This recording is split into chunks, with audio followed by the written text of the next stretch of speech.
এতদিন অপেক্ষা ছিল কখন এসে এখানে পৌঁছাবো। আজকে প্রহর গুনছি। আগের ব্লগেই বলেছিলাম যে আমাদের হোটেল থেকে মন্দির ছিল একদম কাছেই। টেরিস থেকে দেখতে পাচ্ছিলাম মন্দিরের চূড়াটা, আর দেখেও মনে এক অদ্ভুত শান্তি লাগছিল। তো এখন শুধুই অপেক্ষা, সময়ের প্রহর গোনা, যে কখন সকাল হবে আর আমরা পৌঁছে যাব সবাই মিলে ভোলেনাথের দর্শন করতে।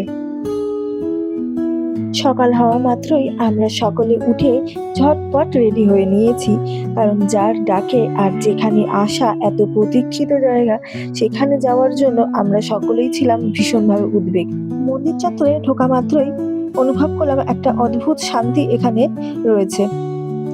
চারিধারটা এত সুন্দর পরিষ্কার, এত সুন্দরভাবে সাজানো, খুব ভালো লাগছিল। মনটা একটা খুব শান্তি অনুভব করছিল। 12টি জ্যোতির্লিঙ্গের মধ্যে মহাকালেশ্বর মন্দির হলো আরো একটি জ্যোতির্লিঙ্গ। এই মহাকালেশ্বর মন্দির মধ্যপ্রদেশের উজ্জয়িনী শহরে অবস্থিত, শিপ্রা নদীর তীরে।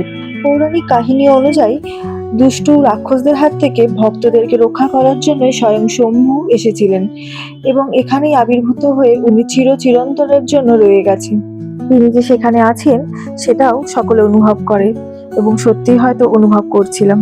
মন্দিরে পুজো দেওয়ার সময় কোনোভাবেই ফোন, ভিডিও কোনোটাই অ্যালাউ ছিল না। যেমন সত্যি যে কোনো কিছুই অ্যালাউ নয়, তেমনি মন থেকে শুধু তাকেই দর্শন করছিলাম, আর কোনোভাবেই একটাও যে ফটো তুলতে হবে সে কথা মাথায় আসেনি, যদিও সেখানে ভীষণভাবে কড়া সিকিউরিটি ছিল। মন্দির থেকে দর্শন করে আমরা বেরিয়ে পড়েছি, এবং বেরোনোর পথেই আমরা পেয়ে গেছিলাম সেখান থেকে কুপন, যেখানে বিনামূল্যে ভোগ প্রসাদ গ্রহণ করা যায়।